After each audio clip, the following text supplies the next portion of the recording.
The envelope shook in my hands as I stared at the words that would destroy everything I thought I knew about my life. Probability of paternity, 0%. Subject is not the biological daughter of tested father. My breath caught in my throat, and suddenly the air in my tiny apartment felt too thick to breathe. 25 years of wondering why I was never enough. 25 years of watching my parents worship the ground my sister walked on while treating me like an unwelcome houseguest. And now I finally had my answer. I wasn't theirs. I never had been. My name is Jessica Torres, and if you're watching this from wherever you are in the world, stay with me. Because discovering you're not your parents' biological child is one kind of earthquake. But watching those same parents who neglected you for decades completely fall apart when they realize what they've lost, that's a different kind of justice entirely. This is the story of how a simple DNA test revealed not just the truth about my bloodline, but the ugly reality of favoritism, abandonment, and what happens when karma finally comes knocking on the door. The lab results sat on my kitchen counter, like a bomb waiting to explode. I'd ordered the test 3 weeks ago during one of those late-night spirals when you start questioning everything about your existence. It was supposed to be for fun, one of those ancestry kits that tells you what percentage Irish or Italian you are. I thought maybe I'd discover some distant relatives, learn about my heritage, give myself something interesting to talk about at parties. I never expected it to detonate my entire understanding of who I was. But let me back up, because this story doesn't start with a DNA test. It starts with a lifetime of being second best, second choice, second everything. Growing up in the Morrison household in suburban Phoenix, there were always 2 daughters, but only one who mattered. Rebecca, my older sister by 3 years, was everything our parents dreamed of having. Blonde hair that caught the light perfectly, blue eyes like our father's, a laugh that made adults turn their heads and smile. She was the kind of child who got picked first for teams, invited to all the birthday parties, praised for breathing. Then there was me. Dark hair, dark eyes, quiet voice that got lost in conversations. I was the shadow in family photos, the afterthought, at dinner tables. The one who learned early that love was conditional, and I apparently didn't meet the conditions. While Rebecca got piano lessons and dance classes and summer camps, I got handed down clothes and leftover attention. While she got celebrated for C's on her report card, I got ignored for straight A's on mine. I spent my childhood believing it was my fault. That if I just tried harder, studied more, caused less trouble, maybe they'd look at me the way they looked at her. I became the perfect daughter out of desperation. The one who never asked for anything, never complained, never made waves. I cleaned my room without being asked, did my homework at the kitchen table in silence, helped with dinner while Rebecca watched TV in the living room. But perfection, I learned, isn't magnetic when it comes from the wrong person. My parents saw my good behavior as expected, not impressive. They saw my achievements as nice but not remarkable. Rebecca could fail a test and get comfort and tutoring. I could win an academic award and get a distracted, "That's nice, honey," while they focused on whatever Rebecca was doing. The pattern followed us into our teenage years, then into adulthood. When Rebecca barely graduated high school, they threw her a party and bragged to neighbors about her finding her path. When I graduated valedictorian, they came to the ceremony, but left early because Rebecca had a date that night and needed help getting ready. When she dropped out of college after one semester, they worried about her future and offered to pay for a different school. When I graduated summa cum laude with my bachelor's degree, they asked why I was wasting money on more education instead of settling down like Rebecca. Every holiday, every birthday, every family gathering reinforced the same message. Rebecca was the daughter they wanted, and I was the one they got stuck with. She was the one they bragged about to friends, even when she was unemployed and living in their basement at 26. I was the one they made excuses for, even when I had my own apartment, a steady job, and was putting myself through graduate school. The breaking point came 6 months ago at Rebecca's engagement party. Our parents rented out the back room of an expensive restaurant, invited 50 people, hired a photographer, and spent the entire evening glowing with pride. Rebecca had met Marcus, a decent guy with a decent job, and after 6 months of dating, he'd proposed.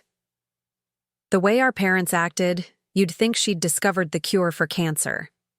I sat at a corner table, watching my father give a speech about how Rebecca had always been his little princess, and how proud he was to see her finding happiness. My mother cried happy tears and talked about how Rebecca had always been such a special girl, and how she knew this day would come. They showed a slideshow of Rebecca's life, photo after photo of family vacations and birthday parties and Christmas mornings. I appeared in maybe 5 of the pictures, always in the background, always slightly out of focus. That night, driving home to my empty apartment, something broke inside me. Not broke like shattered glass, but broke like a dam that had been holding back decades of questions. Why didn't I look like either of them? Why had I always felt like an outsider in my own family? Why did nothing I did ever seem to matter to them? Why did Rebecca get unconditional love while mine came with terms and conditions I could never seem to meet? The DNA test felt like reaching for answers I'd been too afraid to ask for. I ordered it online at 2 a.m, spat in a tube, and mailed it off without really thinking about what the results might tell me. I thought maybe I'd find out I was more Scottish than German, or discover I had some Native American heritage. I thought it would be a fun distraction from the constant ache of never being enough for the people who were supposed to love me most. 3 weeks later, I got an email saying my results were ready. I logged into the website expecting pie charts. About my ancestry, maybe some distant cousin matches. Instead, I found a message that made my blood run cold. Close family match found. Contact us for more information. The phone call with the genetic counselor lasted 20 minutes and changed everything. She explained that the man I'd called Dad my entire life showed 0 genetic markers of being my father. She asked if I'd been adopted, if there had been any family secrets, if I knew anything about my biological parents. I sat in stunned silence, gripping the phone so hard my knuckles went white. After I hung up, I sat on my couch staring at the wall for hours. Everything suddenly made sense in the cruelest possible way. The favoritism wasn't random or unfair. It was biological. Rebecca was their real daughter, their flesh and blood, their genetic legacy. I was just some other child they'd ended up raising, and they'd never let me forget it, even if they'd never said it out loud.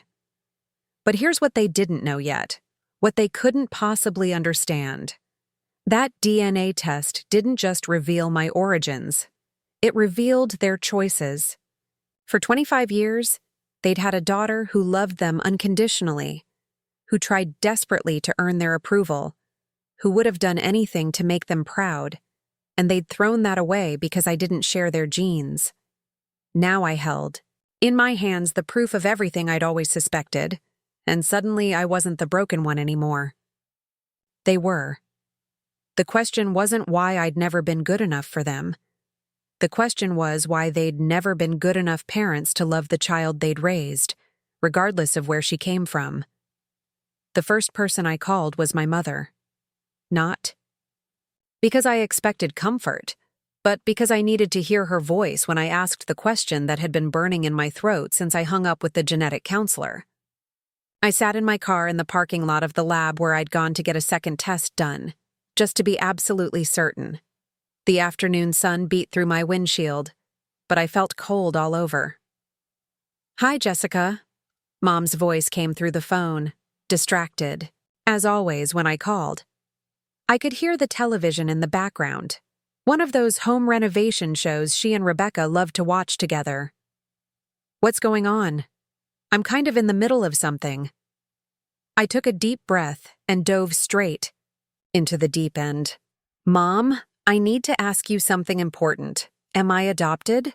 The silence that followed lasted so long, I thought the call had dropped. When she finally spoke, her voice had changed completely. Gone was the casual dismissiveness, replaced by something sharp and defensive. What kind of question is that? Why would you even ask such a thing? Just answer me, please. Am I your biological daughter? Another pause, shorter this time, but loaded with something I couldn't quite identify. Fear, maybe. Or anger. Of course you are. Don't be ridiculous. Where is this coming from? But I knew her tells. I'd spent 25 years studying her voice, her expressions, her body language, desperately trying to read the signs that might help me earn her love. She was lying. The pitch of her voice went up when she lied, and right now it was practically singing. I took a DNA test, I said quietly. It says Dad isn't my biological father. The phone went dead. Not hung up, just absolute silence like she'd stopped breathing. Then, after what felt like an eternity, I heard her take a shaky breath. Those tests are wrong sometimes, she said, but her voice was barely a whisper now. They make mistakes. You shouldn't trust Mom. I cut her off, surprised by how steady my own voice sounded. I know. I can hear it in your voice. Just tell me the truth. What happened next broke something inside me that I didn't even know was still intact. Instead of explaining, instead of apologizing, instead of showing even the smallest amount of care for what this revelation might be doing to me, she got angry. How dare you go behind our backs and do something like that? What were you thinking? Do you have any idea what this could do to our family? To Rebecca? She doesn't know about any of this. And now you've gone and opened up this whole mess. I sat there stunned, listening to her prioritize Rebecca's feelings over mine, even in this moment, even when I was the one whose entire world had just imploded. Not, I'm sorry you found out this way. Not, let me explain what happened. Just immediate concern for how this might affect the daughter she actually wanted. What about what this is doing to me? I asked, hating how small my voice sounded. Don't you care that I just found out my entire life has been a lie? Don't be so dramatic, she snapped. And there it was.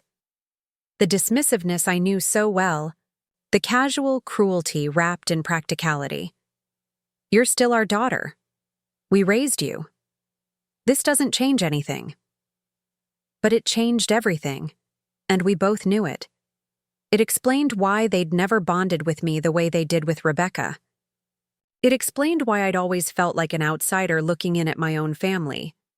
It explained why nothing I ever did seemed to matter to them the way everything Rebecca did mattered. I need to know what happened, I said. I need to know where I came from. Some things are better left alone, Mom replied, and I could hear her moving around, probably pacing the kitchen the way she did when she was agitated. Your father and we made decisions we thought were best at the time. We don't owe you the details. We don't owe you the details.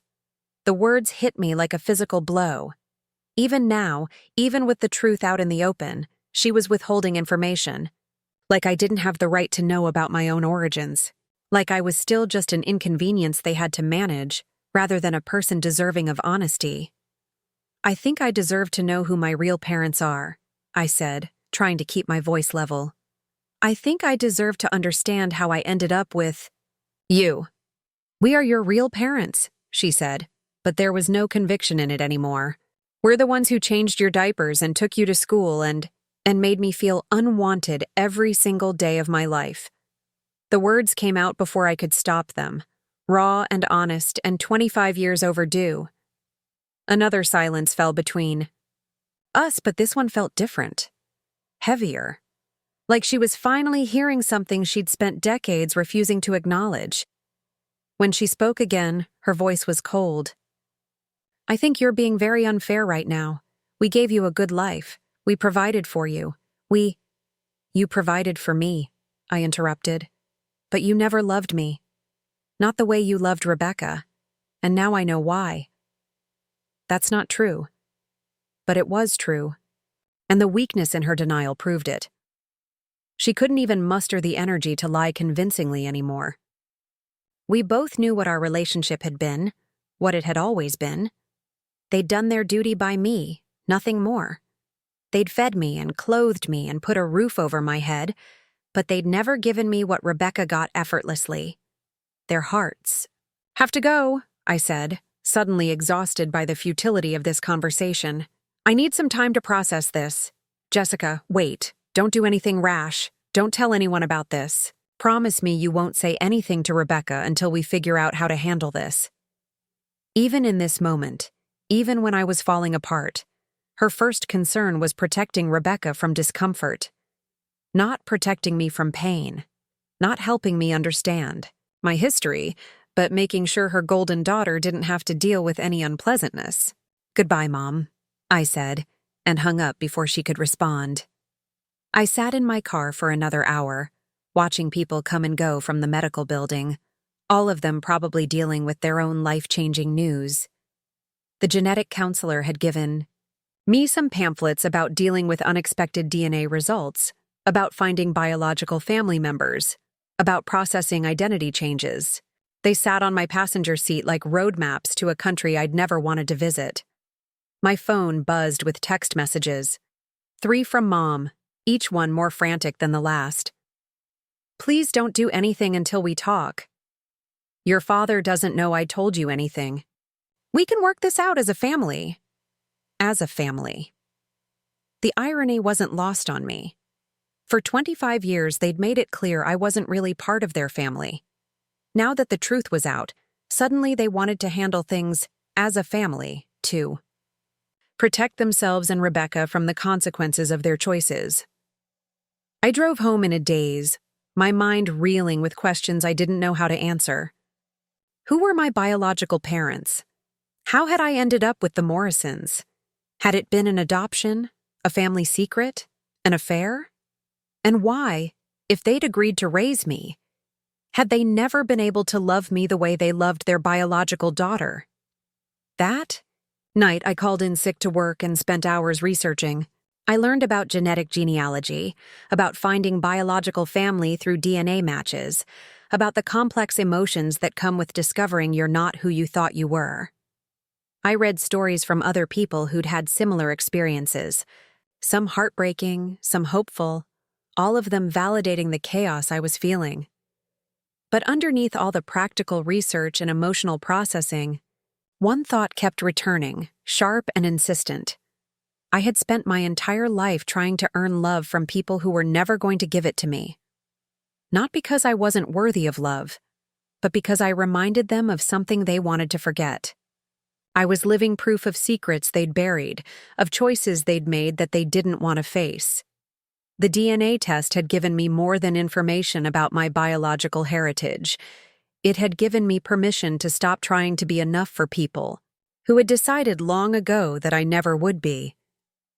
It had shown me that the problem was never with me. The problem was with them, and tomorrow I was going to start figuring out what to do with that knowledge. The old photo album sat in my closet like archaeological evidence of a life I was only now beginning to understand.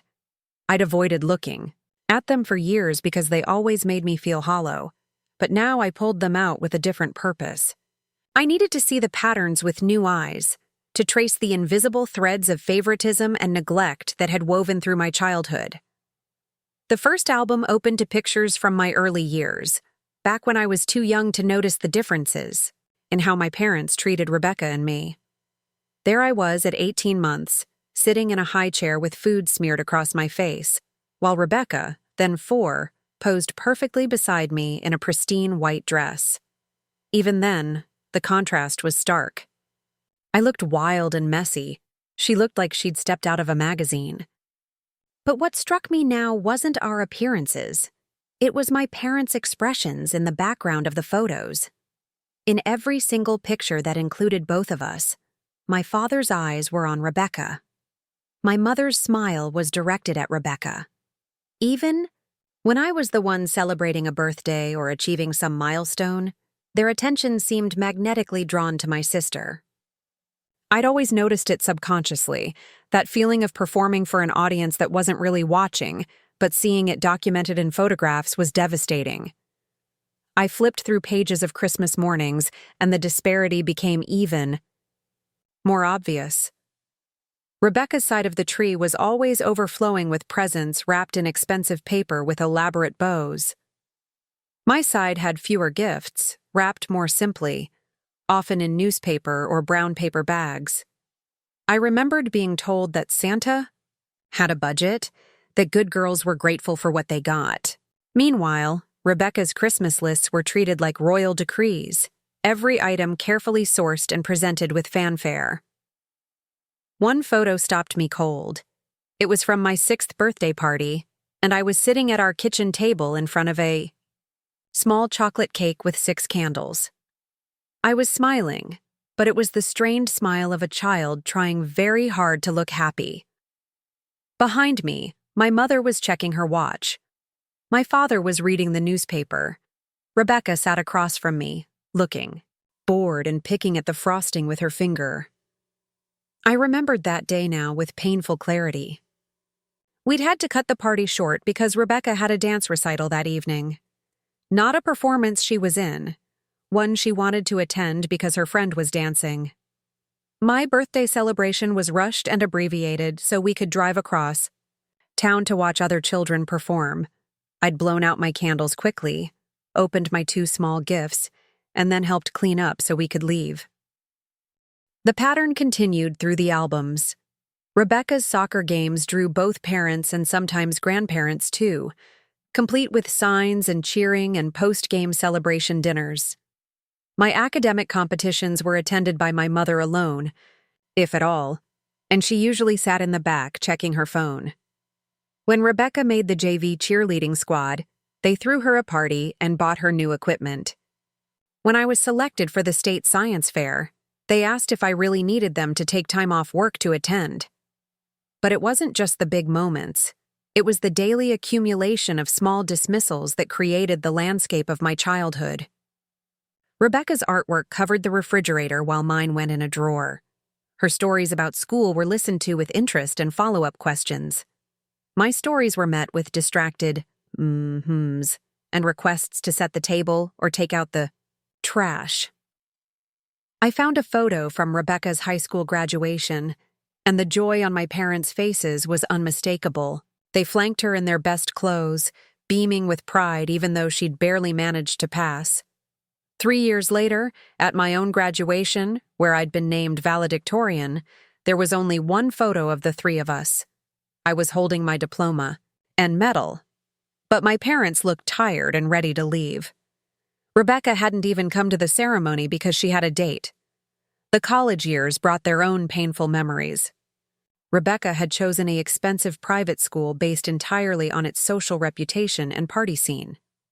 When she flunked out after 2 semesters, my parents immediately started researching other schools for her, talking about finding the right fit and how some people just needed more time to mature. They paid for her to retake classes at a community college, hired tutors, and eventually helped her transfer to another 4-year university. Meanwhile, I'd worked 3 jobs to put myself through state school, graduating with honors and a scholarship to graduate school. My parents attended my graduation but left immediately afterward because they had dinner plans with Rebecca and her boyfriend.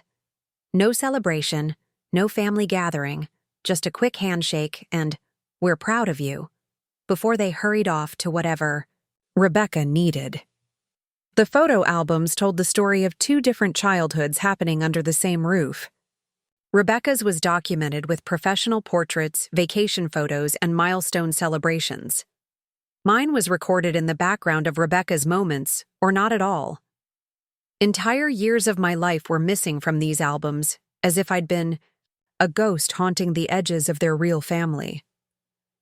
I remembered asking my mother once why there weren't more pictures of me.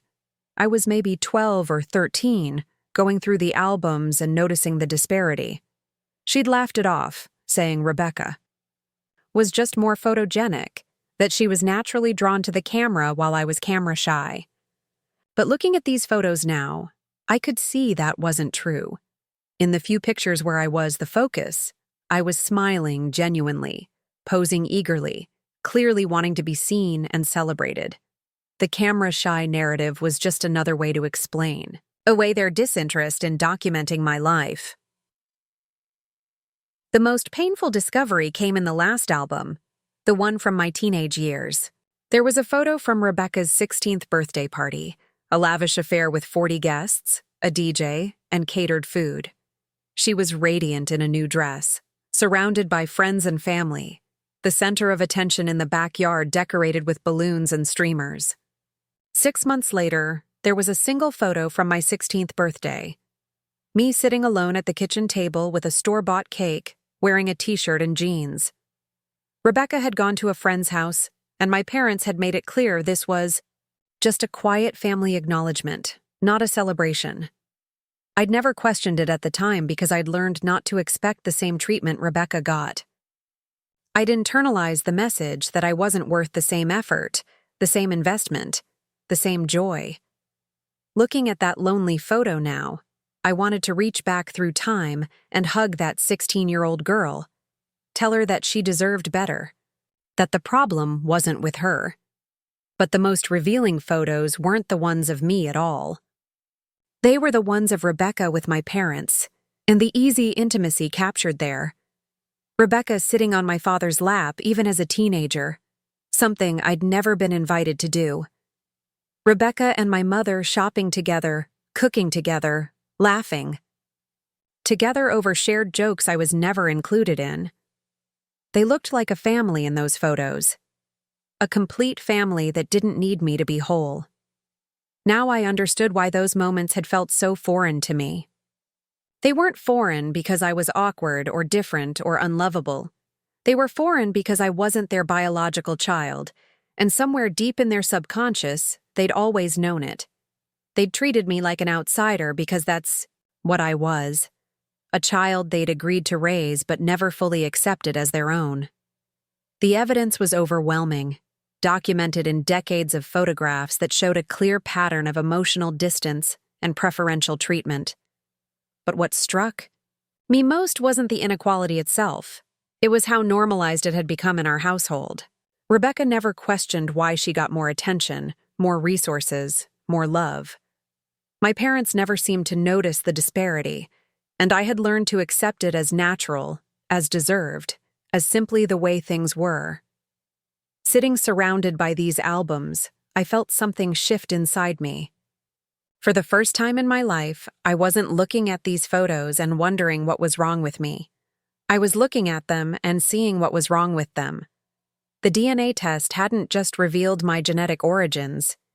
It had given me permission to see my childhood clearly, without the distortion of self-blame and internalized unworthiness. I closed the albums and put them back in the closet, but I couldn't unsee what I'd discovered. The pattern was undeniable, documented in countless moments of casual cruelty and systematic neglect. And now I finally understood that none of it had been my fault. The one person who had always seen me clearly was my grandmother, my father's mother, Elena Morrison. She lived in a small blue house on Maple Street with a garden that smelled like jasmine and walls covered in photos of grandchildren she actually remembered to call on their birthdays. When I was growing up, her house was my sanctuary, the only place where I felt like I mattered without having to earn it. Grandma Elena had died 3 years ago, but sitting in my apartment surrounded by the wreckage of my identity crisis, I found myself thinking about her more than I had since her funeral. She was the one who had always treated Rebecca and me exactly the same. Equal birthday gifts, equal attention, equal love. She was also the only person who had ever openly questioned my parents' treatment of me. I remembered being 15 and crying in her kitchen after my parents had missed another one of my school events to attend something for Rebecca. Grandma had made me hot chocolate and sat across from me at her small wooden table, her weathered hands wrapped around her own. "Mug, your parents love you both," she'd said carefully. "But sometimes love gets complicated by things that have nothing to do with the children involved." At the time, I'd thought she was just being diplomatic, trying to comfort me without criticizing her son and daughter-in-law. But now, With the DNA test results burning in my memory, I wondered if she'd known something she couldn't say directly. Grandma Elena had always been different with me than she was with Rebecca, but not in the way my parents were. She was gentler. With me, more protective, like she understood that I needed extra reassurance in a way Rebecca never did. She would pull me aside during family gatherings and tell me stories about my achievements that my parents had forgotten to share with her. She kept every report card I gave her, every drawing I made, every letter I wrote her from summer camp. When Rebecca got her first car at 16, my parents made a big production of it, inviting the whole family over to see her behind the wheel of the used Honda they'd bought her. When I turned 16 6 months later, there was no car, no family gathering, just an apologetic explanation about how they couldn't afford 2 cars so close together. But Grandma Elena had pulled me aside that day and pressed an envelope into my hands. Inside was a check for $500 and a note, "For your first car fund, because every girl deserves to feel special on her 16th birthday. You matter, Jessica. Don't let anyone convince you otherwise." I'd cried reading that note, not because of the money, but because it was the first time anyone had acknowledged that I deserved to feel special too. I'd used that money as a down payment on a beat-up Toyota that I'd worked 3 jobs to pay off. And every time I drove it, I thought about how Grandma Elena had seen my worth when my own parents couldn't. She was also the one who had taught me that families weren't just about blood. She used to tell me stories about how she'd grown up in foster care, moving from family to family until she was 18. Some of those families had been kind, others had been cruel, but the experience had taught her that love was a choice, not an obligation. "The people who matter," she'd said to me once when I was maybe 12, "are the ones who choose to love you every day, not the ones who have to love you because you share their DNA." I'd thought about that conversation countless times over the years, especially during the worst moments of feeling invisible in my own family. Grandma Elena had chosen to love me, completely and unconditionally, even though I wasn't her biological granddaughter. She'd never known the truth about my origins, but she'd treated me like I belonged in a way my actual parents never had. The more I thought about her, the more I realized she'd been trying to tell me something important all those years. She'd seen how my parents treated me, and while she couldn't directly intervene or criticize their choices, she'd tried to give me what they wouldn't: validation, encouragement, and the deep knowledge that I was worthy of love. I remembered one particular conversation we'd had when I was in college. I'd come to visit her during a break, feeling defeated after yet another family dinner where my academic achievements had been overshadowed by Rebecca's latest boyfriend drama. Grandma Elena had noticed my mood and asked me to help her in the garden. As we weeded her tomato plants, she'd started talking about her own experiences with feeling overlooked. "You know," she'd said, her hands gentle with the soil, "I spent most of my childhood believing I wasn't worth much because the people raising me acted like I was a burden.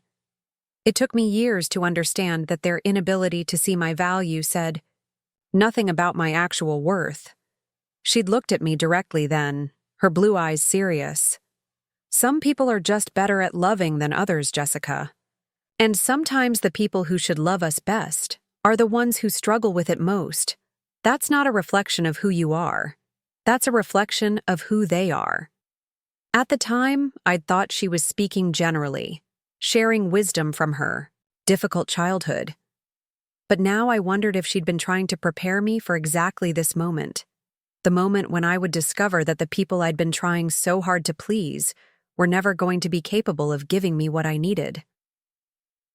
Grandma Elena had also been the one to encourage my independence in ways my parents never did. When I'd wanted to go to college out of state, my parents had discouraged it, saying it was too expensive and I should stay local. But Grandma Elena had helped me research scholarships and drove me to campus visits. When I'd gotten into graduate school, my parents had questioned whether it was worth the debt. Grandma Elena had celebrated like I'd won the lottery. "Education is the one thing no one can take away from you," she'd said, hugging me tight after I'd called to tell her about my acceptance. And you, my dear girl, have a brilliant mind that deserves every opportunity to grow. She'd been the one to attend my college graduation when my parents left early. She'd been the one to frame my diploma and hang it in her living room next to Rebecca's high school graduation photo, giving them equal prominence. She'd been the one to call me every week just to check in, not because she needed something, but because she genuinely wanted to know how I was doing. After she died, I'd felt like I'd lost the only person who truly understood me. The funeral had been heartbreaking. Not just because I missed her, but because I realized I was losing my only advocate in the family.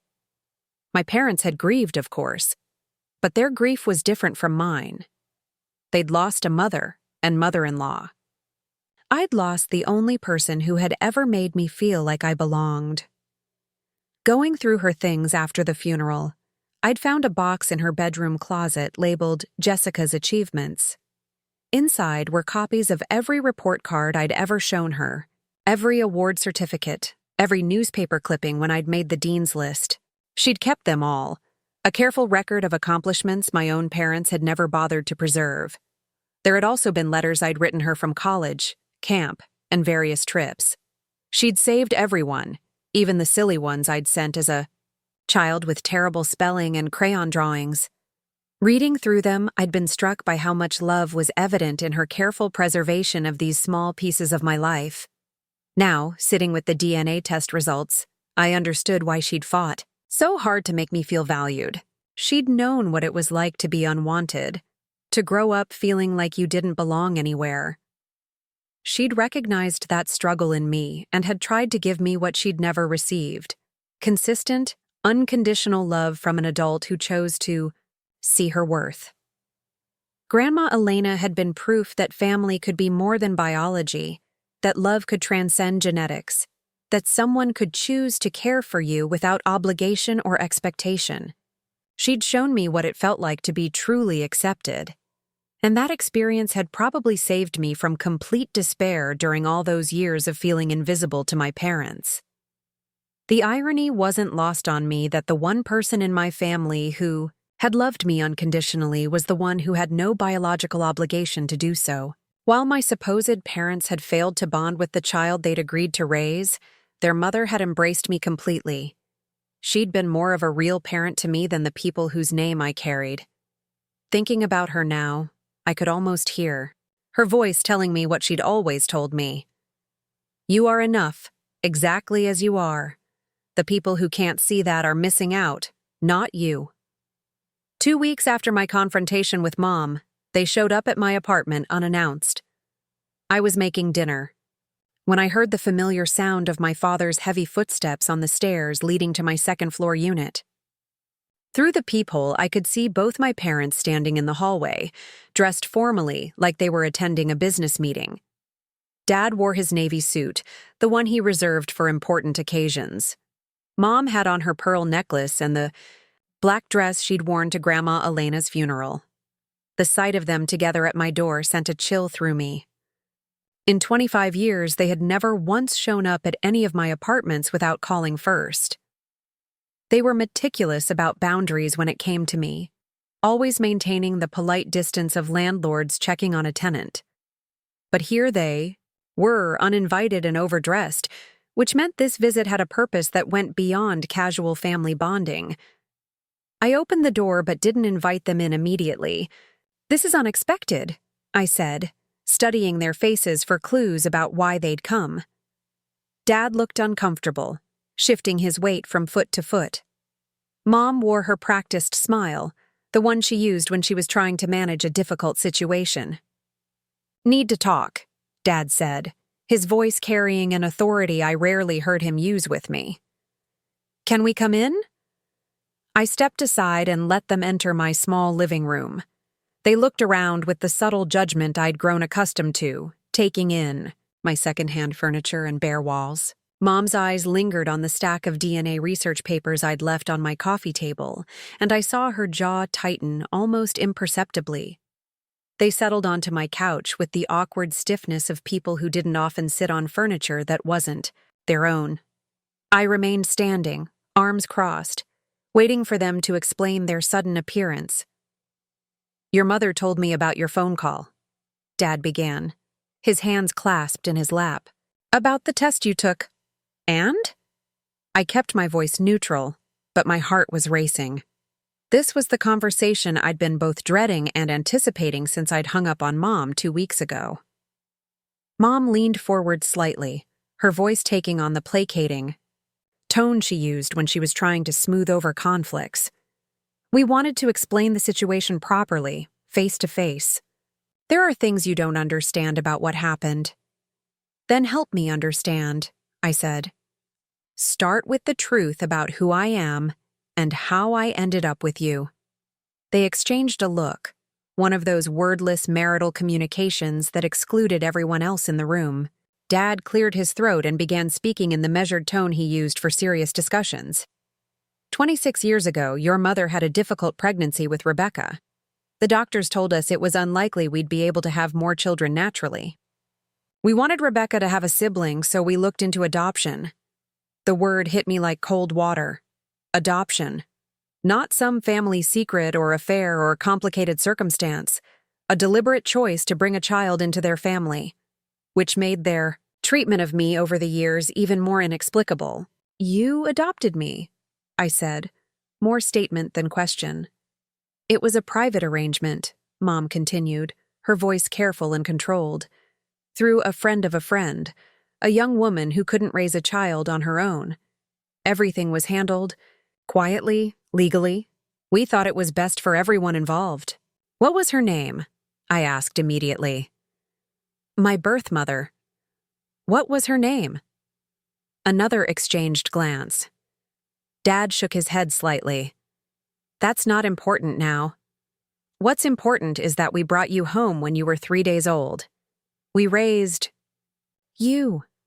We loved you." The word "loved" hung in the air between us, and I almost laughed at the absurdity of it.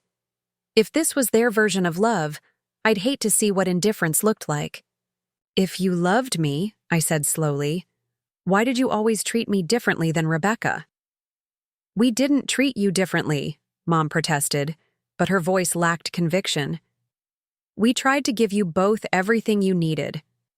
Rebecca got piano lessons, dance classes, a sweet 16 party, a car, college tuition paid in full, and your undivided attention every day of her life," I said, my voice rising despite my efforts to stay calm. "I got hand-me-down clothes, jobs to pay for my own activities, a store-bought cake on my birthday, and ignored at every family gathering. If that's not different treatment, I don't know what is." Dad's face reddened slightly. "You're being dramatic. We provided for you. You had food, shelter, education. You provided the legal minimums," I cut him off. "You did what you had to do to avoid being reported for neglect, but you never gave me what you gave Rebecca." "Rebecca is our biological daughter," Mom said, and the words came out sharper than she'd probably intended. The moment they left her mouth, her eyes widened slightly, as if she realized she'd revealed more than she meant to. The silence that followed was deafening. There it was, finally out in the open. The truth they'd never spoken but had acted on every single day of my life. Rebecca was their real daughter, and I was just the obligation they'd taken on out of some misguided sense of charity or social expectation. "There it is," I said quietly. "The truth you've been dancing around for 25 years. "That's not what I meant," Mom backtracked quickly. "You're both our daughters. It's just that you've never been able to love me the way you love her because I'm not yours," I finished. "Because every time you looked at me, you saw someone else's child that you were stuck raising." Dad stood up abruptly, his composure finally cracking. "That's enough. We came here to have a civilized conversation, not to be attacked by someone who's clearly been reading too much into a simple DNA test." "Simple?" I stared at him in disbelief. "Finding out your entire life is built on lies and that your parents never actually wanted you is simple?" "We did want you," Mom insisted, but her voice was weak. "When we decided to adopt, we wanted to give a child a good home. You wanted to give Rebecca a sibling, I corrected. I was never about me.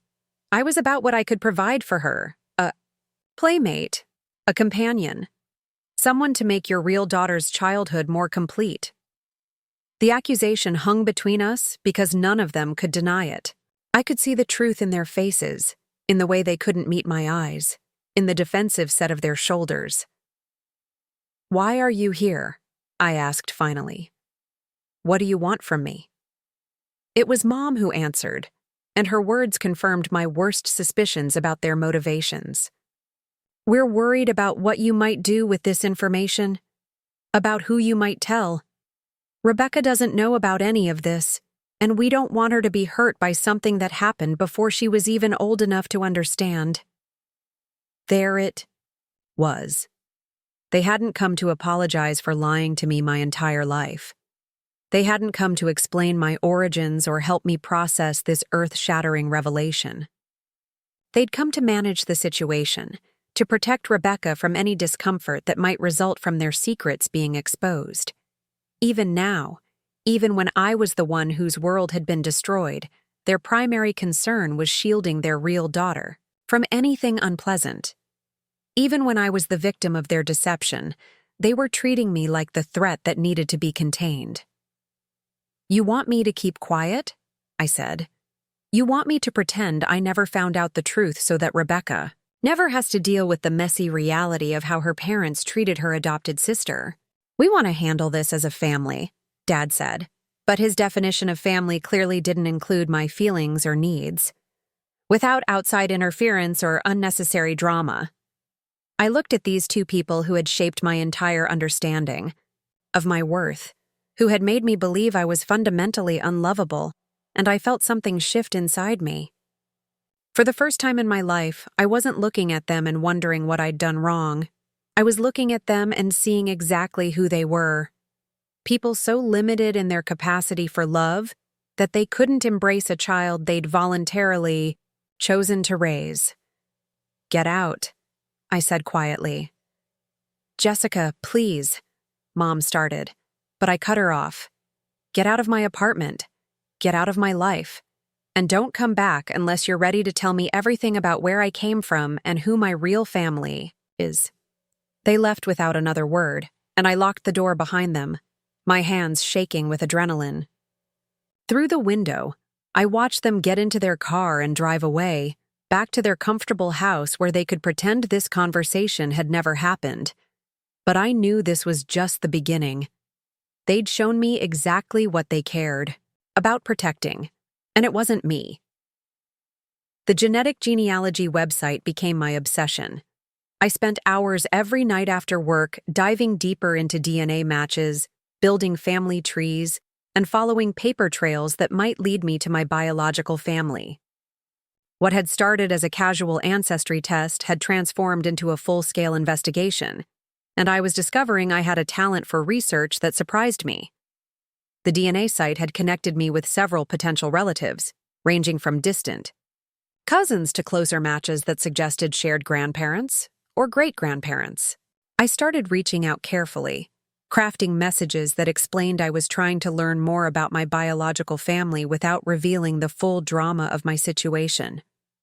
Most people were helpful, sharing what they knew about family trees and geographic origins. Through these connections, I learned that my biological heritage was primarily Italian and Irish, which explained why I'd never looked like the Morrisons with their German and English features. I found traces of family names like Rossi and O'Brien, and began to piece together a picture of people who might be my blood relatives. It was exciting and terrifying at the same time, like solving a puzzle where I was the missing piece. But the real breakthrough came when I decided to hire a professional genealogist. Sarah Chen specialized in adoption searches and DNA interpretation, and she had a reputation for reuniting families that had been separated by circumstances or secrets. Her office was small but organized, filled with filing cabinets and computers that hummed with the work of connecting people to their histories. "Your case is interesting," Sarah said during our first meeting, studying my DNA results on her computer screen. You have some very close matches here that suggest recent family connections. With this data, I think we can identify your biological parents within a few weeks." She explained her process methodically. She would build out the family trees of my closest DNA matches, looking for overlap and common ancestors. She would cross-reference birth records, marriage certificates, and other public documents from the time period when I was born. Most importantly, she would do it all discreetly, without alerting anyone to what we were looking for until we were certain of our findings. "One thing I want to prepare you for," Sarah said gently, "is that adoption searches don't always have happy endings. Sometimes biological families have moved on and don't want contact. Sometimes there are complications, addiction, mental illness, criminal behavior, that explain why a child was placed for adoption. Are you prepared for any outcome?" I thought about the question seriously. "I need to know where I came from," I told her. "Whatever the truth is, it can't be worse than spending my entire life wondering why I wasn't good enough for the people who raised me." While Sarah worked on the genealogy investigation, I focused on building my own case. I'd realized that my parents' visit had been about damage control, not resolution. They wanted to manage this situation to protect themselves and Rebecca, which meant they would likely try to discredit me or minimize my claims if the truth ever came out publicly. I started documenting everything. I created a detailed timeline of my life, noting every instance of differential treatment I could remember. I gathered evidence, report cards that had been ignored, award certificates that had never been displayed, photos that showed the disparity in how Rebecca and I were celebrated. I wrote down conversations I remembered, particularly the ones that had hurt the most. I also began reaching out to extended family members, carefully testing the waters to see what they knew or suspected about my origins. My cousin Mark, who was closer to my age and had always been perceptive about family dynamics, agreed to meet me for coffee one afternoon. "I always wondered about you," he admitted after I'd shared a carefully edited version of my situation. "You just seemed so different from Uncle David and Aunt Patricia. Not just physically, but your whole personality, your interests, even the way you talked. Rebecca was obviously their kid, but you always felt like you came from somewhere else." Marky shared observations I'd never heard anyone voice before. He'd noticed how my parents interacted with me versus Rebecca at family gatherings. He'd seen the way they lit up when Rebecca entered a room and became polite but distant when I did. He'd even mentioned it to his own parents once, who had brushed off his concerns with vague comments about different children having different relationships with their parents. "The weird thing," Mark continued, "is that Grandma Elena always seemed to get it.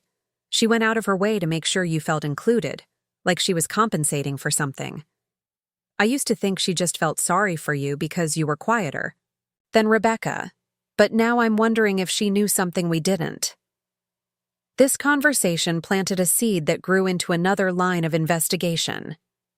I decided to go through Grandma Elena's belongings more thoroughly. My parents had given me a few boxes of her things after she died, mostly books and knickknacks they thought I might want, but I hadn't examined them carefully at the time. Now I approached them with new purpose. In a shoebox filled with old letters and cards, I found something that made my heart race. A small address book with entries in Grandma Elena's careful handwriting. Most of the names and numbers were familiar: family members, old friends, her doctor and dentist. But one entry stood out. Maria Rossi, Jessica's situation, 602-555-0847. Maria Rossi. The same last name that had appeared in my DNA research as a potential biological connection. And the notation Jessica's situation suggested Grandma Elena had known something about my origins that she'd never shared with anyone. I stared at that phone number for hours before I worked up the courage to call it. When a woman answered with a slight accent, I nearly hung up. Instead, I introduced myself as Elena Morrison's granddaughter and asked if she had known my grandmother. The pause that followed lasted so long I thought the connection had been lost. Then Maria Rossi said something that changed everything. "Jessica? My God, is it really you? I've been wondering about you for 25 years. We arranged to meet the following weekend at a small cafe in Phoenix. Maria was in her 70s, with silver hair and kind eyes that looked familiar in a way that made my chest tight. She brought with her a manila envelope filled with documents and photographs that she'd been keeping for decades. Your grandmother, Elena, was my friend," Maria explained, her hands trembling slightly as she opened the envelope. "She came to me when her son and daughter-in-law were looking to adopt. My daughter, Sophia, had gotten pregnant at 17, and the father wasn't in the picture. It was 1998, and things were different then. Sophia wasn't ready to be a mother, but she wanted her baby to go to a good family. She pulled out a photograph that made me gasp. It was a young woman who looked exactly like me, holding a newborn baby. The resemblance was unmistakable. The same dark hair, the same eyes, the same bone structure I saw in the mirror every day. This is your mother," Maria said softly. "And this is you, 3 days old, the day before Elena picked you up to take you home." The story tumbled out over coffee and tears. Sophia Rossi had been a bright, artistic teenager who'd made one mistake. That changed her life. She'd wanted to keep me but knew she couldn't provide the stability I needed. Elena had arranged the private adoption, promising that I would be loved and cared for in her son's family. "Sophia made Elena promise to watch over you," Maria continued. "She was worried about giving her baby to people she didn't know, but Elena assured her that David and Patricia were good people who desperately wanted another child. But Elena had kept in touch with Maria over the years, and those conversations had revealed a different story. Elena had watched her son and daughter-in-law struggle to bond with me, had seen the favoritism develop between Rebecca and me, had tried to compensate by giving me extra attention whenever she could. Elena called me when you started school," Maria said. "She was concerned because you seemed sad, like you didn't think you belonged. She called me when you graduated high school, worried that your parents hadn't celebrated you the way they should have. She called me the week before she died, asking me to watch over you if anything happened to her." The envelope contained more treasures. Letters Sophia had written to me over the years but never sent. Photographs of her life and my extended biological family and contact information for relatives I'd never known existed. There was even a medical history, carefully maintained in case I ever needed it. "Where is she now?" I asked, my voice barely above a whisper. "Where is Sophia?" Maria smiled through her own tears. "She's a high school art teacher in Tucson. She never married, never had other children. She spent 25 years wondering if she made the right choice, hoping you were happy and loved. She would very much like to meet you, if you're ready." I left that cafe with a phone number, an address, and a completely different understanding of my story. I wasn't an unwanted child who'd been dumped on reluctant parents. I was a child who'd been carefully placed with people who'd promised to love me, people who'd failed to keep that promise despite having every advantage and opportunity to do so. The meeting with my biological mother happened on a Saturday morning in October, in a small park in Tucson surrounded by desert mountains that glowed pink in the early light. I'd driven 2 hours through the Arizona landscape, my hands gripping the steering wheel so tightly my knuckles were white. In my passenger seat sat a folder containing DNA test results, photographs from Maria, and a letter I'd written but wasn't sure I'd have the courage to give her. Sophia Rossi sat on a park bench feeding pigeons when I arrived, and I recognized her immediately even though she was 25 years older than in the photographs Maria had shown me. She had my eyes, my bone structure, my hands. Seeing her was like looking into a future version of myself, and the resemblance was so strong it took my breath away. When she saw me approaching, she stood slowly, her own eyes filling with tears. For a moment we just looked at each other. Two strangers who shared DNA and a complicated history neither of us had chosen. "Jessica," she said softly, and hearing my name in her voice felt like coming home to a place I'd never been. We talked for 3 hours on that bench, our conversation flowing between awkward silences and moments of startling connection. She told me about the scared 17-year-old she'd been, pregnant and alone with parents who'd given her an ultimatum: give the baby up for adoption or leave their house forever. She told me about the agony of signing papers that would give me to strangers, and about the years of wondering if she'd made the right choice. I picked Elena's family because she promised me you'd be loved, Sophia said, her voice breaking. She showed me pictures of Rebecca and told me how much David and Patricia wanted another child. She said they would treat you like their own daughter, that you'd have opportunities I couldn't give you. I showed her some of the photographs I'd brought, the ones from my childhood that documented the differential treatment. Her face crumpled as she looked through them, seeing the evidence of promises that had been broken. "This isn't what Elena told me was happening," she whispered, studying a photo of my lonely 16th birthday. "She said you were thriving, that you were happy. She never told me about this." That's when I understood that Grandma Elena had been protecting everyone, me from the knowledge that my birth mother was being lied to, and Sophia from the knowledge that her daughter was being emotionally neglected. Elena had been carrying the burden of seeing the truth while trying to shield both of us from additional pain. Sophia reached into her purse and pulled out a small wooden box. Inside were treasures she'd been saving for 25 years: my hospital bracelet from when I was born, a lock of my baby hair, the blanket I'd been wrapped in when she last held me. There were also letters she'd written to me over the years, documenting her life and expressing her love for a daughter she couldn't contact. "I wrote you a letter every year on your birthday," she explained, her hands shaking as she showed me the stack of sealed envelopes. "I told you about my life, about your extended family, about how much I missed you and hoped you were happy. I never sent them because the adoption was supposed to be closed, but I kept writing them anyway." Reading those letters later that night, in my hotel room, was like discovering a parallel universe where I'd been loved and missed and celebrated by someone who barely knew me.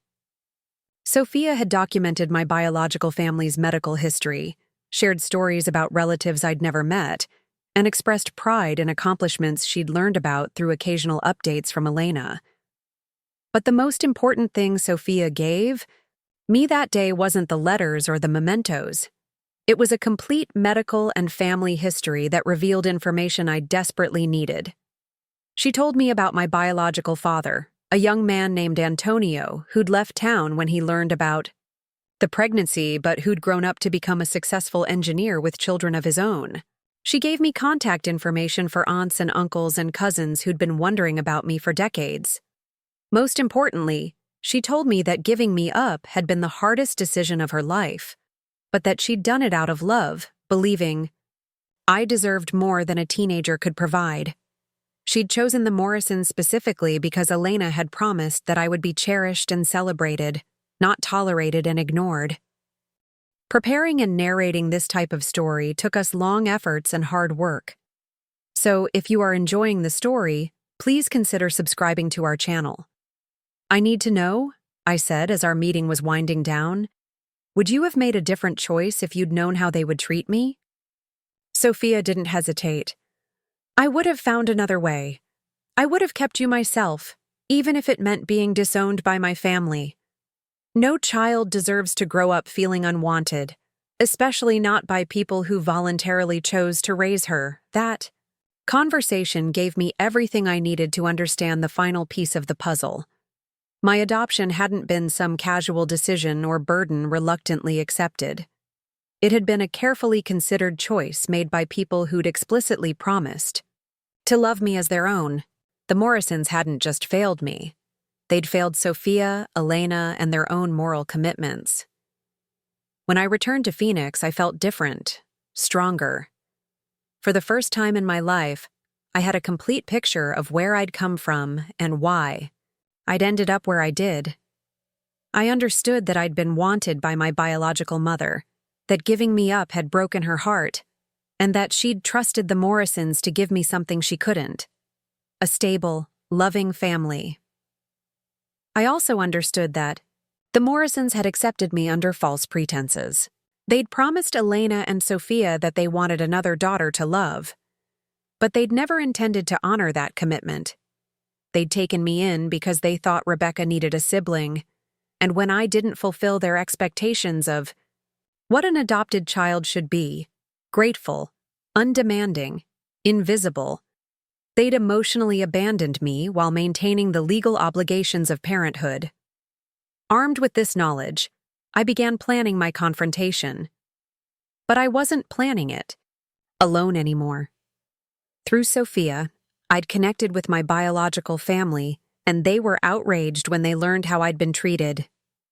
My biological aunt Carmen, a lawyer in Phoenix, offered to help me navigate any legal issues that might arise. My biological cousin Roberto, a social worker, helped me understand the psychological impact of adoption trauma and emotional neglect. 4. The first time in my life, I had a team of people who were genuinely invested in my well-being, who saw my worth without me having to earn it, who were angry on my behalf rather than defensive of my parents' choices. The plan we developed was elegant, in its simplicity. We would wait for the right moment, a family gathering where all the key players would be present, and then reveal everything. Not in anger or revenge, but in truth. We would show the Morrisons exactly what they'd chosen to throw away, and we would do it in front of the extended family members who'd witnessed years of differential treatment without fully understanding what they were seeing. The perfect opportunity came sooner than expected. Rebecca announced her engagement party, scheduled for 3 weeks away at my parents' house. The entire extended family would be there, including the cousins and aunts and uncles who'd watched me grow up feeling like an outsider. It would be the ideal setting for truth-telling, with witnesses who could no longer claim they hadn't seen the patterns of favoritism. RSVP'd yes to the party, which surprised my parents since I rarely attended family celebrations anymore. Mom called to ask if I was feeling all right, if I'd gotten over my recent phase of asking difficult questions about my origins. I assured her I was fine, that I wanted to celebrate Rebecca's happiness, that family was important to me. All of that was true. I did want to celebrate Rebecca. She wasn't responsible for our parents' failures. Family was important to me, which was why I was about to introduce my parents to the family members they'd prevented me from knowing for 25 years. And I was fine, better than I'd ever been, because I finally understood that the problem had never been with me.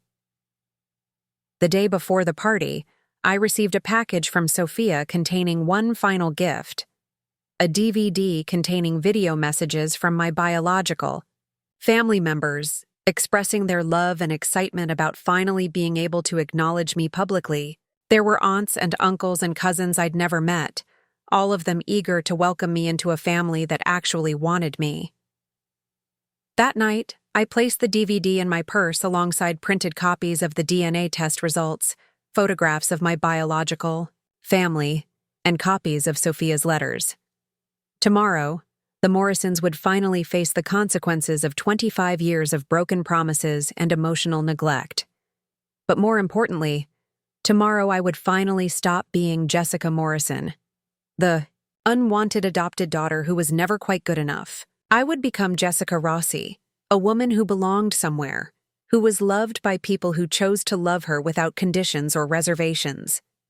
The truth was going to set me free, but first it was going to destroy the carefully constructed lies my parents had been living with for a quarter of a century. The engagement party was everything I expected it would be. The backyard was decorated with white lights and pink roses. The caterers had set up elegant stations with expensive food, and Rebecca looked radiant in a flowing sundress as she accepted congratulations from 50 guests. My parents moved through the crowd like gracious hosts, my father's chest puffed with pride, my mother glowing with the satisfaction of throwing a perfect party for her perfect daughter. I arrived fashionably late, wearing a simple black dress, and carrying a large gift bag that drew curious glances from relatives who weren't used to seeing me bring substantial presents to family events. I made small talk with cousins and aunts, accepted hugs from Grandma Elena's old friends, and smiled politely when people commented on how nice it was to see me at a family gathering for once. Rebecca found me near the dessert table and pulled me into an enthusiastic hug. "Jess, I'm so glad you came. You never come to these things anymore." Her happiness was genuine, uncomplicated by the undercurrents of dysfunction that had shaped our relationship. She truly didn't understand why I'd become distant from the family over the years. "I wouldn't miss celebrating you," I told her, and I meant it. Rebecca had never intentionally hurt me. She'd simply been the favored child in a system that required one daughter to be diminished for the other to shine. She'd never questioned why she got more attention, more resources, more love.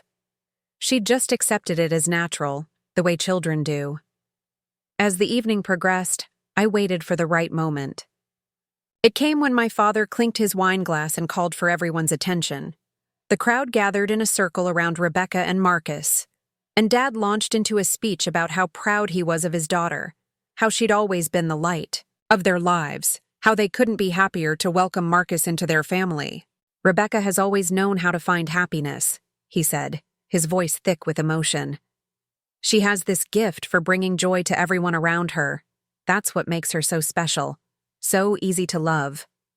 The words hit me like a slap, not because they were meant to hurt me, but because they so perfectly captured the implicit message I'd received my entire life. Rebecca was easy to love, which meant I was difficult to love. Rebecca brought joy, which meant I brought something less pleasant. Rebecca was special, which meant I was ordinary. When the applause died down, I stepped forward. "I'd like to say something too, if that's okay." My parents looked surprised, but nodded politely. Rebecca beamed at me, probably expecting a sweet sister speech about how happy I was for her. The crowd turned their attention to me, and I could feel my heart pounding as I reached into my gift bag. "I wanted to give Rebecca a special engagement gift," I began, pulling out a beautifully wrapped box. "But first, I have something to share with everyone about our family." I handed Rebecca the box and then turned to address the crowd. 25 years ago, my parents made a promise to a scared 17-year-old girl named Sophia Rossi. They promised that if she trusted them with her baby, they would love that child as their own daughter.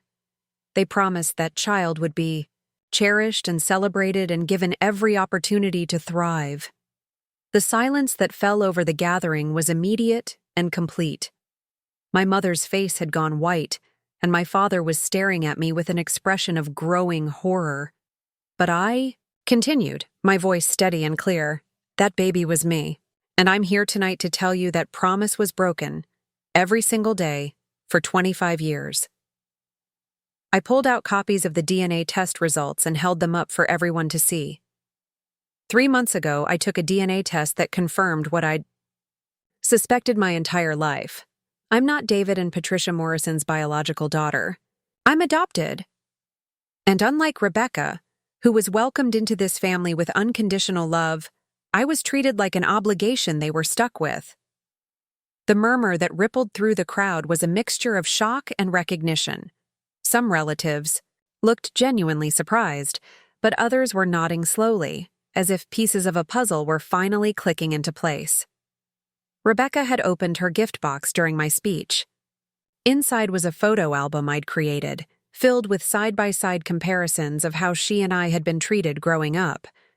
Birthday parties with 50 guests versus birthday parties with store-bought cake. Christmas mornings with overflowing presents versus Christmas mornings with 3 small gifts. Graduation celebrations versus ignored achievements. "Jess," she whispered, looking through the album with growing dismay. "I didn't know. I never realized it was this bad." "It wasn't your fault," I told her gently. "You were a child. You couldn't have known that our parents were capable of loving one daughter completely while treating the other like an unwelcome houseguest." My cousin Mark stepped forward, his face grim. "I noticed it," he said loudly enough for everyone to hear. "We all noticed it. Jessica was always treated differently, always pushed to the background.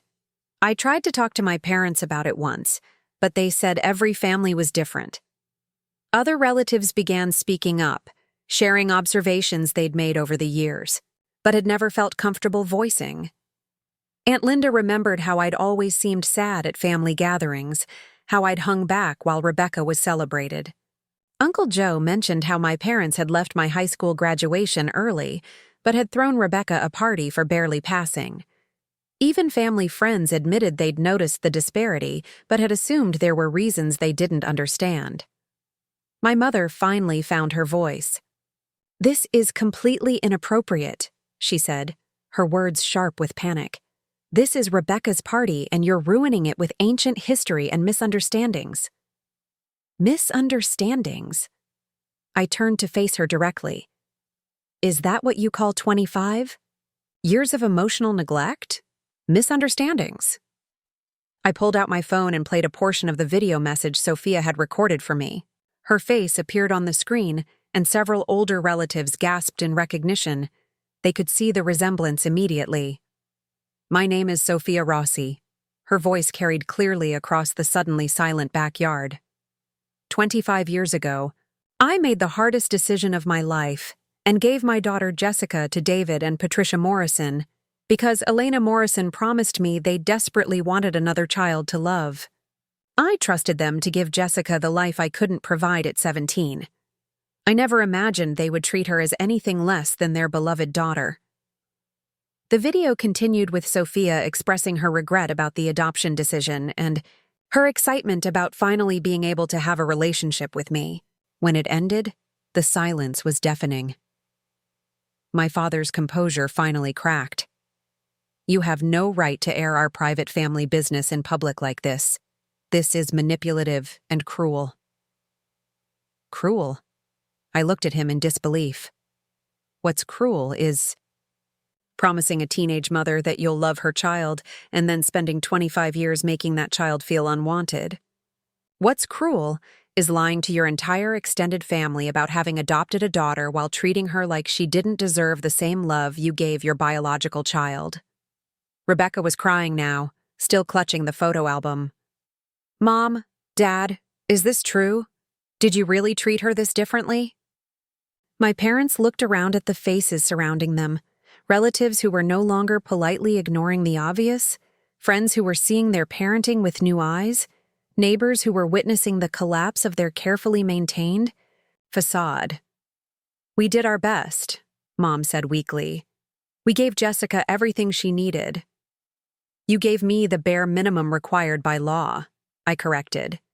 "You fed me, clothed me, and put a roof over my head. But you never gave me what you gave Rebecca.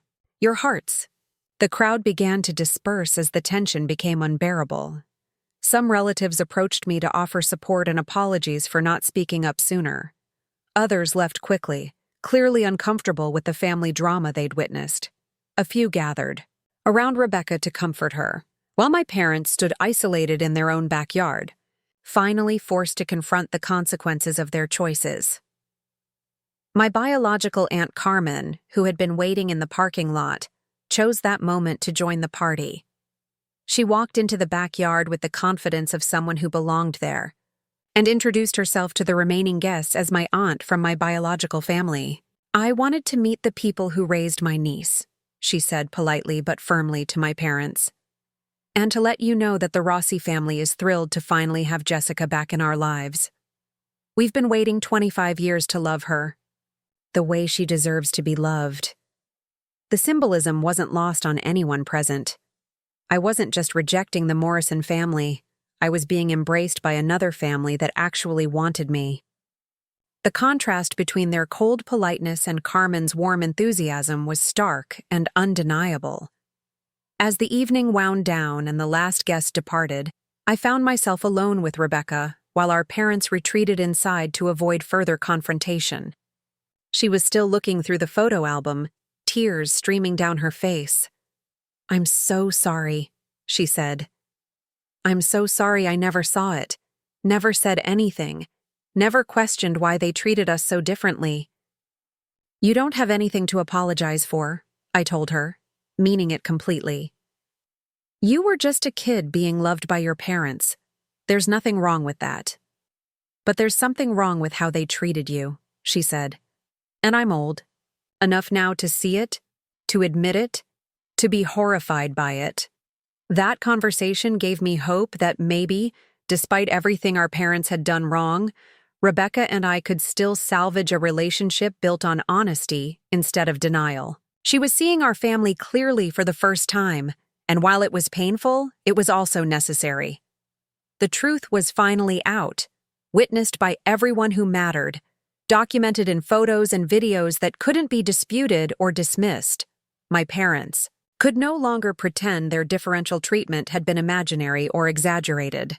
The entire extended family now understood why I'd seemed like an outsider, because I had been treated like one, systematically and deliberately, for my entire life. The first thing I did after the engagement party was change my name. Not legally, not yet, but in every meaningful way that mattered. I started introducing myself as Jessica Rossi, using my biological mother's maiden name that connected me to a family tree with roots that actually claimed me. The sound of it felt right in my mouth, like a song I'd been trying to remember my whole life, Sophia cried when I told her during our weekly phone call. We'd been talking every Sunday since our first meeting, slowly building the mother-daughter relationship we'd been denied for 25 years. She was nothing like the Morrisons, warm where they were cold, interested where they were dismissive, proud of my achievements in a way that felt genuine rather than obligatory. I always hoped you'd want to be a Rossi someday, she said through her tears. It's the name I gave you in my heart, even after I had to let you go. The legal name change process became a symbolic ritual of rebirth. Standing in the courthouse waiting room, holding forms that would officially sever my connection to the Morrison identity, I felt lighter than I had in years. The clerk who processed my paperwork was a middle-aged woman with kind eyes who seemed to understand the significance of what I was doing. Fresh start? She asked gently as she stamped my documents. Something like that, I replied. I'm finally becoming who I was always supposed to be.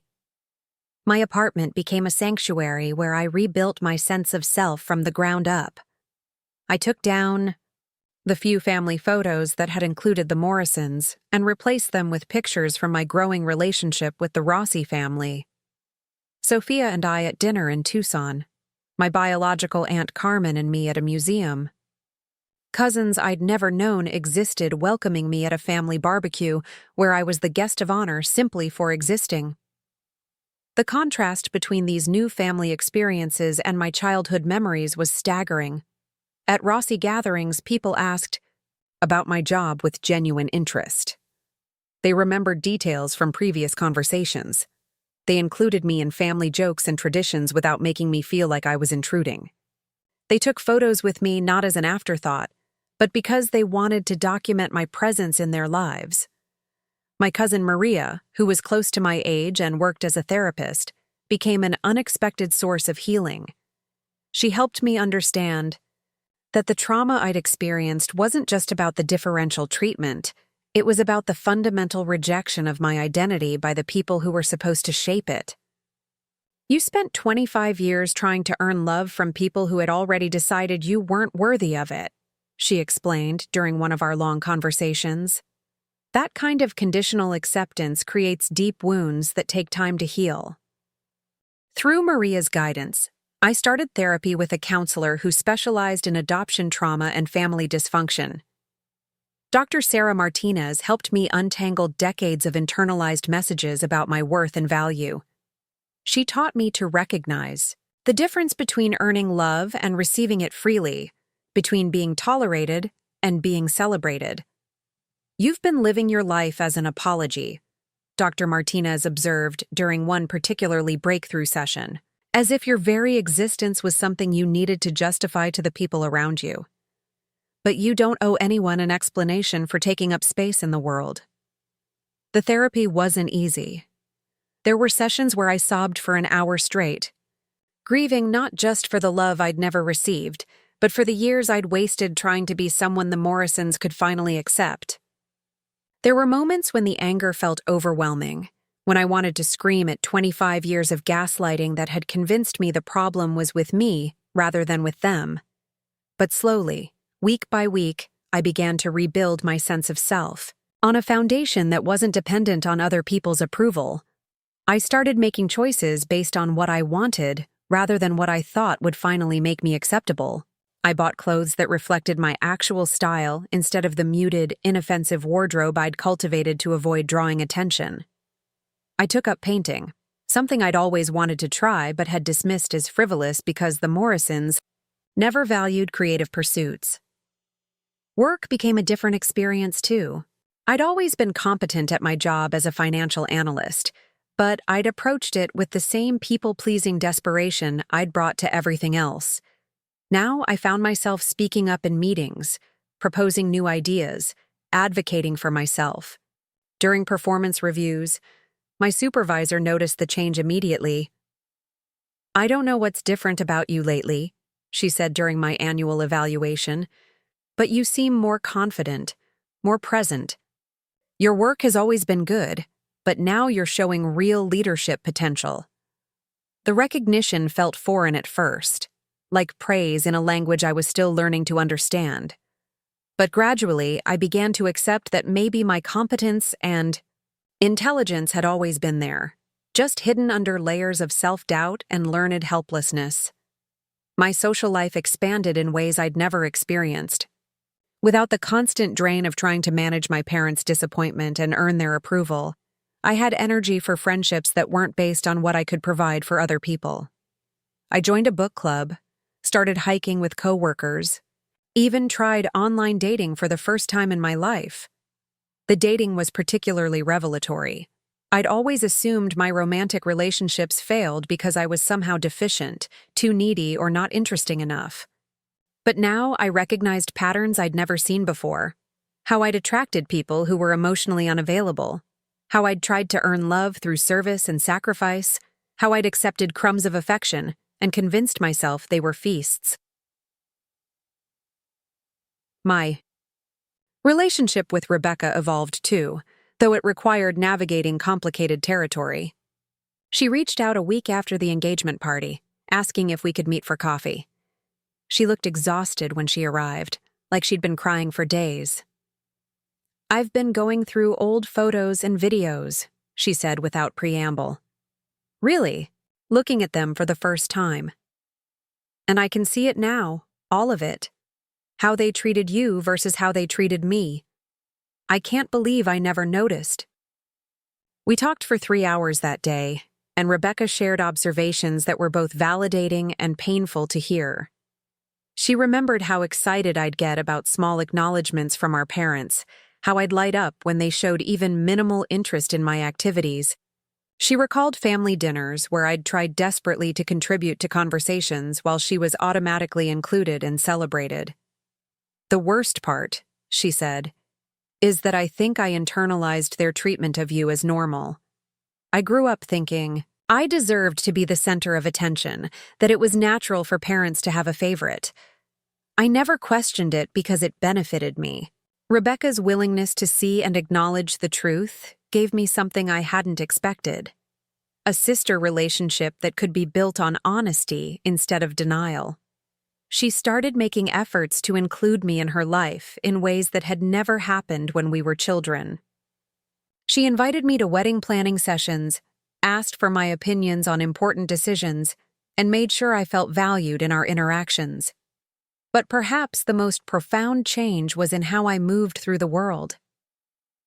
For the first time in my life, I wasn't constantly scanning my environment for signs of disapproval or rejection. I wasn't analyzing every interaction for evidence that I was unwanted or burdensome. I wasn't apologizing for existing or trying to make myself smaller to avoid taking up too much space. The Rossi family had given me something the Morrisons never could: unconditional acceptance of who I was, rather than conditional approval based on who they wanted me to be. Sophia never compared me to some ideal daughter she'd had in mind. My aunts and uncles never made me feel like I had to earn my place at family gatherings. My cousins included me in their lives not because they felt obligated to, but because They genuinely enjoyed my company. 6 months after the engagement party, I got a promotion at work and decided to celebrate by throwing myself a party. Not a big event, just a small gathering of the people who had come to matter to me. Sophia, some of my biological family members, co-workers who had become friends, and Rebecca.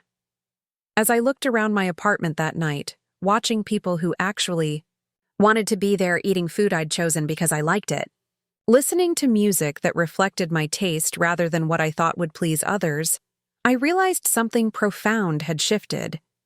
I was no longer living my life as an audition for love I might never receive.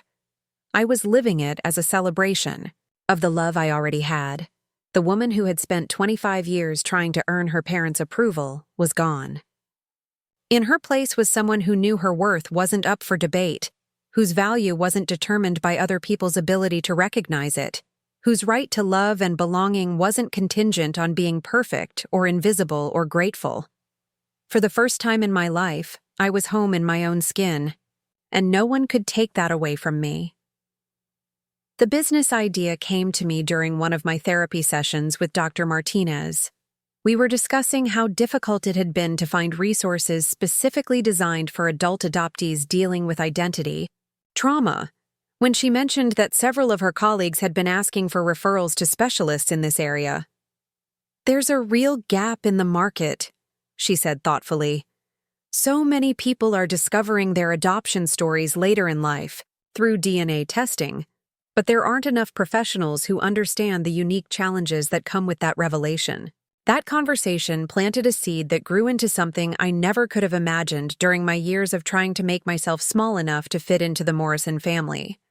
Within 6 months, I had left my job as a financial analyst and launched a consulting business called Roots and Truth Adoption Discovery Support Services. The business model was simple but revolutionary. I provided comprehensive support for adults who had discovered they were adopted through DNA testing or other means. This included connecting them with specialized therapists, genealogists, who could help trace their biological families, and legal advisors who understood the complexities of accessing adoption records. But more than that, I offered something that couldn't be found anywhere else: guidance from someone who had walked the same path. My first client was a woman named Linda, who had discovered at age 40 that her deceased father wasn't her biological parent. She'd been referred to me by the genetic counselor who had delivered her test results, and she arrived at our first meeting looking exactly like I had months earlier, lost, angry, and desperate for answers that made sense of a lifetime of feeling different. "I always wondered why I was the only one in my family who loved reading," she said, tears streaming down her face. "Why I was interested in art when everyone else was obsessed with sports. Why I felt like I was speaking a different language, even though we all grew up in the same house." Helping Linda navigate her discovery process was like healing my own wounds through service to someone else. I connected her with a genealogist who traced her biological father to a family of teachers and artists who lived 2 states away. I referred her to a therapist who specialized in identity reconstruction. Most importantly, I sat with her through the emotional chaos of redefining herself at midlife, offering the understanding and validation I'd wished for during my own journey. Word spread quickly through online adoption support forums and DNA testing communities. Within a year, I had a waiting list of clients and had hired 2 additional counselors who were themselves adult adoptees. We weren't just providing services. We were creating a community of people who understood each other's experiences in ways that traditional therapy couldn't address. The financial success surprised everyone, including me. What had started as a passion project born from my own trauma had become a 6-figure business that was growing exponentially.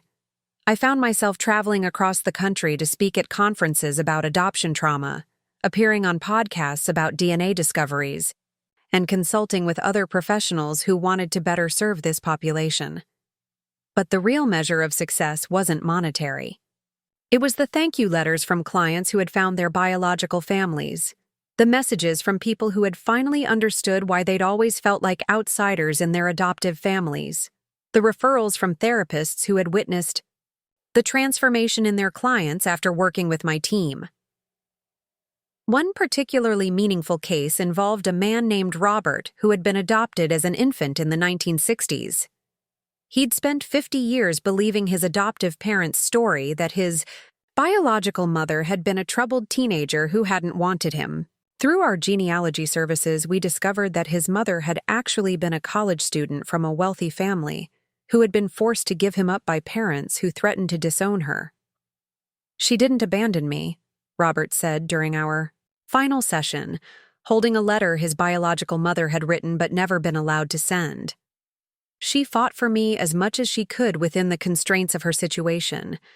That changes everything about how I see myself."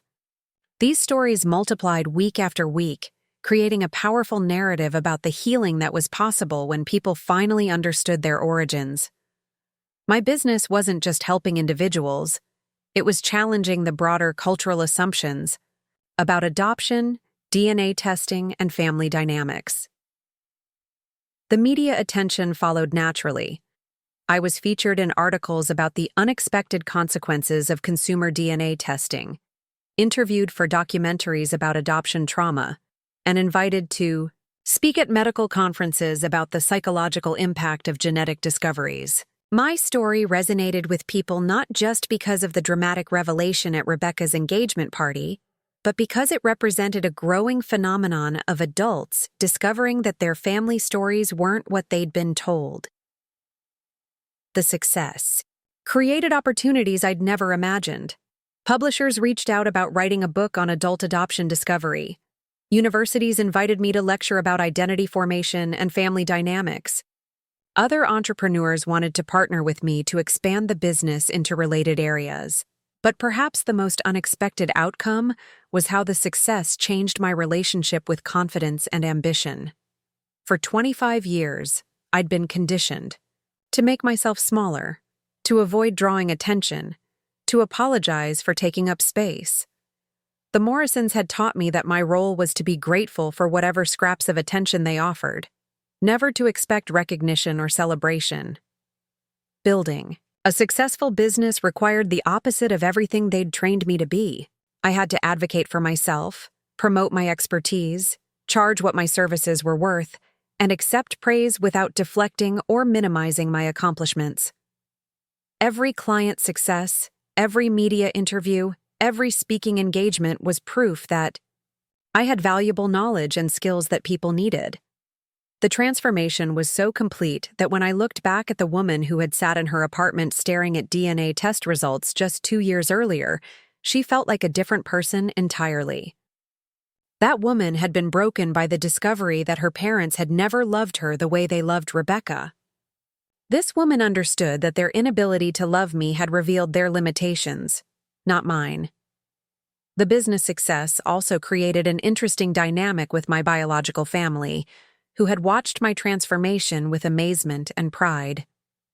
Sophia attended every speaking engagement she could, tears in her eyes as she watched the daughter she'd given up for adoption, commanding attention and respect from audiences across the country.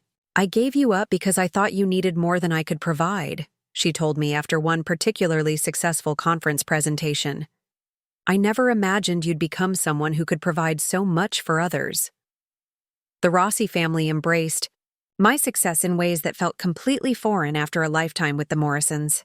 They bragged about my accomplishments to their friends, shared my media appearances on social media, and treated my business milestones like family celebrations. Their pride was uncomplicated by competition or resentment, unmarked by the subtle undermining I'd grown accustomed to. For the first time in my life, I was succeeding on my own terms, using my own gifts, serving my own values. The success felt authentic because it grew directly from my experiences and insights, rather than from trying to be what someone else wanted me to be. Most importantly, the business had given me something I'd never had before, a sense of purpose. That was entirely my own, untainted by anyone else's expectations or approval. The invitation arrived on expensive cardstock with gold lettering, addressed to Jessica Rossi at my business office.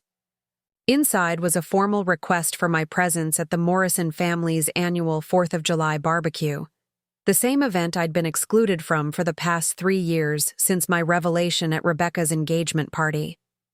The irony of them using my chosen name wasn't lost on me, acknowledgement wrapped in necessity. I almost threw the invitation away without reading the handwritten note on the back, but something made me flip it over. In my mother's careful script were the words, "Please come. We need to talk. There are things you should know. Patricia." The note intrigued me enough to call Rebecca, who had maintained our slowly rebuilding relationship despite the family tension my revelations had created.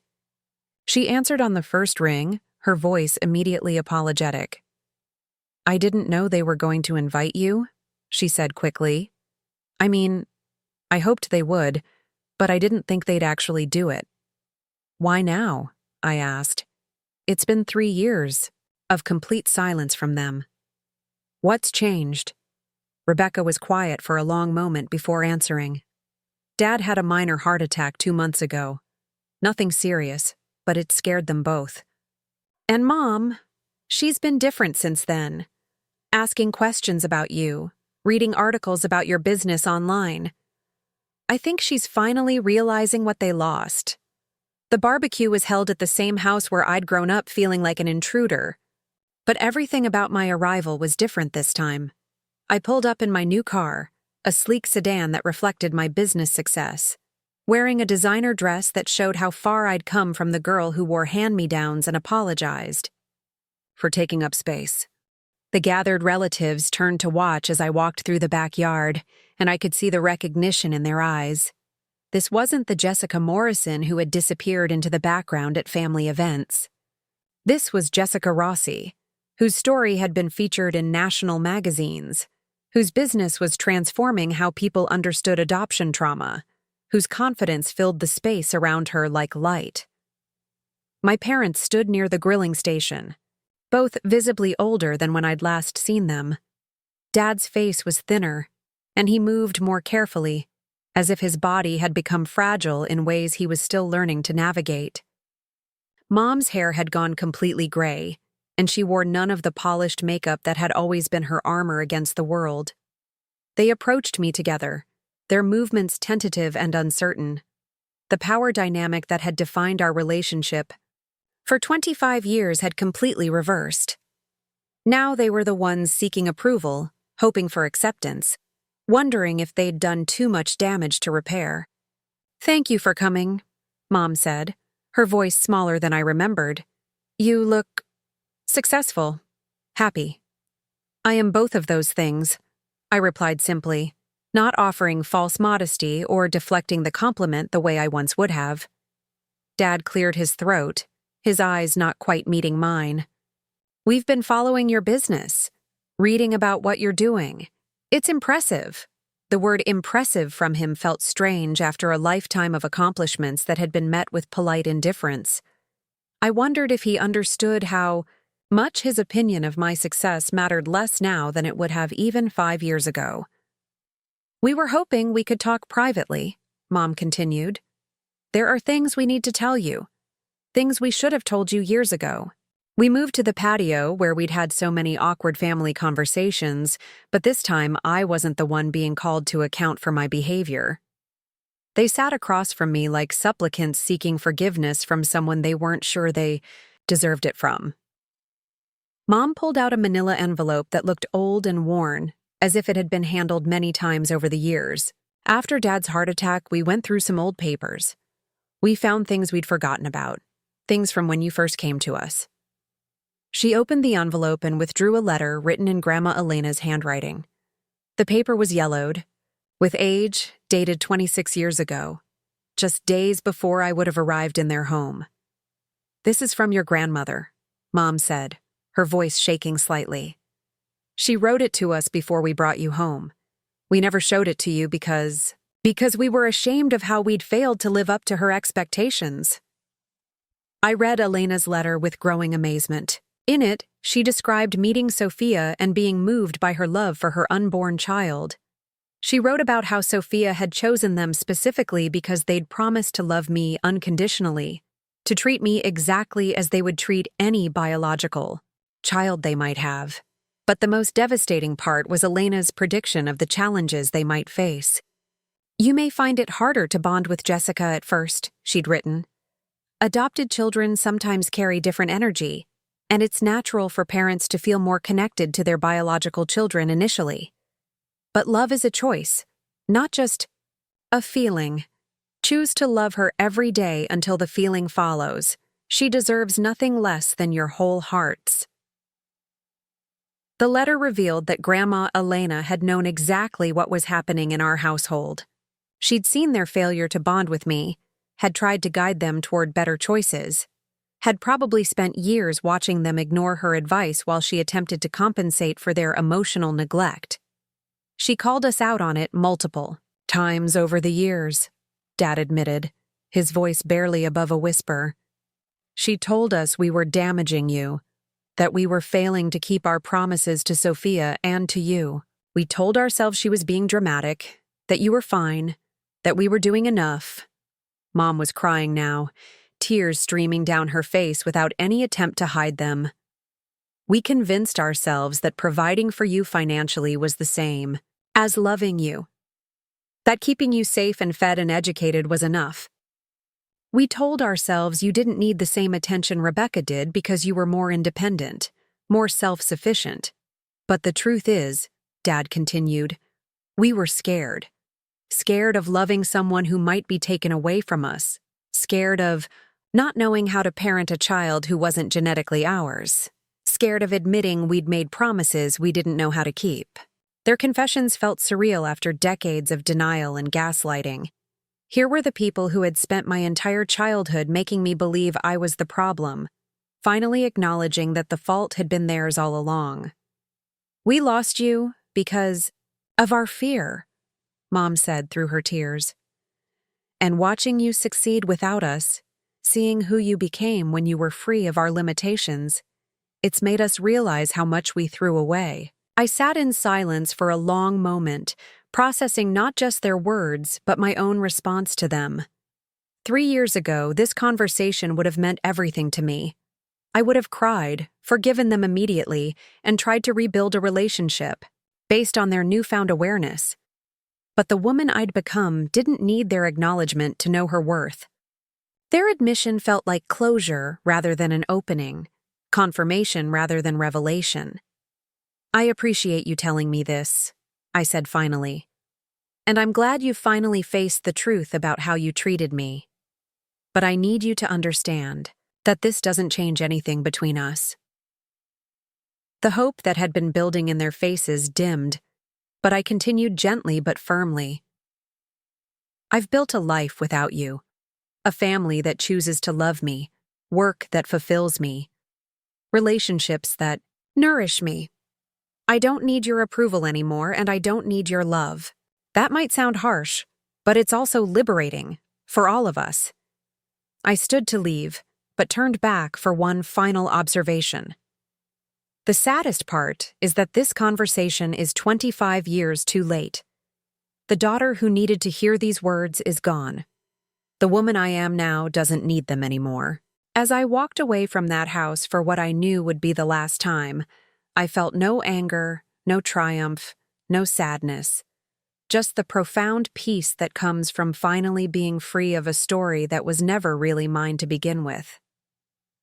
5 years later, I stood in the hospital delivery room holding my newborn daughter, Isabella Sophia Rossi, named for the 2 women who had shown me what real love looked like. My husband David, a kind man I'd met through my business who understood that healing was a journey, not a destination, cut the umbilical cord with tears in his eyes. "She's perfect," he whispered, and I knew that our daughter would never doubt her worth, never question her place in our family, never spend her childhood auditioning for love that should have been freely given. Sophia, now in her 70s but vibrant and healthy, held her granddaughter with the joy of someone who had never stopped believing in second chances. "She looks just like you did," she said, studying Isabella's tiny features. but she'll never wonder if she's wanted. That afternoon, as I watched my biological family gather around my daughter, taking photos, arguing over who got to hold her next, planning birthday parties and Christmas gifts before she was even a day old, I thought about the DNA test that had started this entire journey. The test hadn't just revealed my genetic heritage, it had shown me that family isn't about blood or obligation or promises people feel forced to keep. Real family chooses you every day, celebrates your existence without conditions, and loves you not despite your differences, but because of who you uniquely are. The Morrisons had given me life and shelter, but they'd never given me a home. The Rossis had given me belonging, purpose, and the unshakable knowledge that I was exactly who I was supposed to be. Sometimes the greatest gift isn't being chosen by people who are supposed to love you. Sometimes it's being rejected by them so completely that you're forced to find the people who will love you the way you deserve to be loved. Isabella stirred in my arms, and I whispered the promise I knew I'd keep every day of her life. You are wanted. You are enough. You are home. If this story resonated with you, if you've ever felt like you didn't quite belong in your own family, if you're on your own journey of discovering who you really are, please subscribe to our channel. Your story matters, your healing matters, and you deserve to know that you're not alone in this journey. Hit that subscribe button and join our community of people who understand that sometimes the most beautiful families are the ones we choose for ourselves.